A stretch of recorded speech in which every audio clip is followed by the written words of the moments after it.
कहा, आदरणीय अध्यक्ष जी ने भी कहा कि बिल्कुल चलना चाहिए और मिलेंगे हम लोग। तो भाई विक्रम सिंह जी के समय में ही जो समय मिला था उसी में हम लोगों ने भी अपना समय ले लिया विक्रम सिंह जी के सहमति से, और हम लोग सभी लोग मिलने गए और अपर मुख्य सचिव महोदय से पूरी बात बताई गई, आर्थिक समस्या से लेकर के और स्थानांतरण की बात कही गई।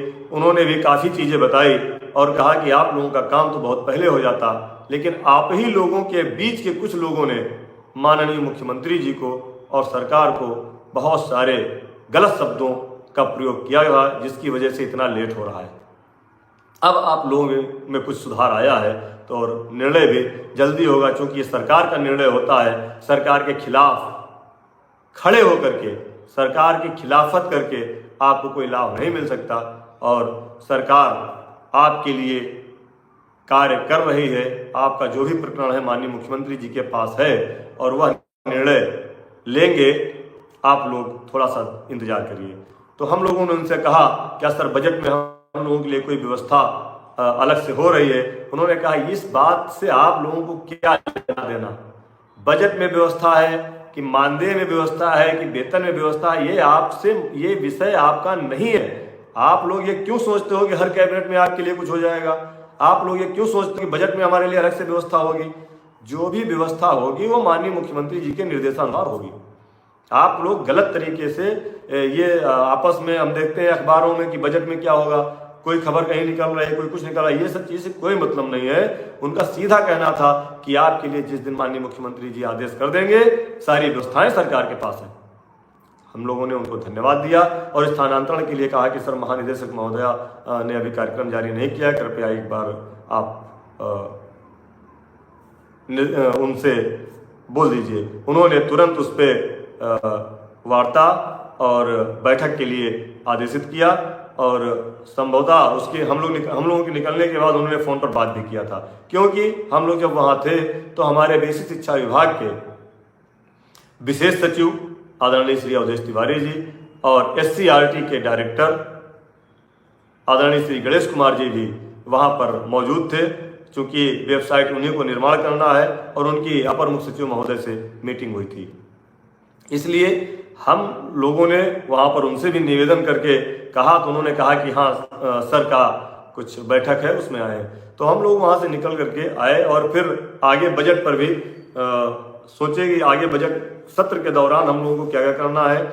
आदरणीय अध्यक्ष जी ने बताया कि शनिवार रविवार छुट्टी है और 18 तारीख से जब बजट सत्र चलेगा तो उत्तर प्रदेश प्राथमिक शिक्षा मिशन के समस्त प्रांतीय पदाधिकारी लखनऊ में रहकर माननीय बेसिक शिक्षा मंत्री जी, माननीय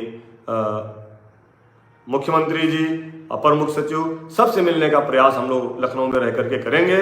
और नए सत्र में हम लोग प्रयास करेंगे कि हम शिक्षा में साथियों और अनुदेशक साथियों का जो भी मामला है वह नए सत्र से कुछ अच्छा हो, इसके लिए पूरा प्रयास 18 तारीख से किया जाएगा। संगठन के सभी पदाधिकारी लखनऊ पहुंच रहे हैं। आप लोग आश्वस्त रहिए और जो लक्ष्य लेकर के हम लोग चले हैं उस लक्ष्य को हम लोग पाने में सफल हों, इसका ईश्वर से प्रार्थना करिए। और पुनः हम आप सबसे कहते हैं कि निगेटिव कमेंट करने से कुछ नहीं होने वाला है, नकारात्मक बात फेसबुक व्हाट्सएप पर लिखने से कुछ नहीं होगा।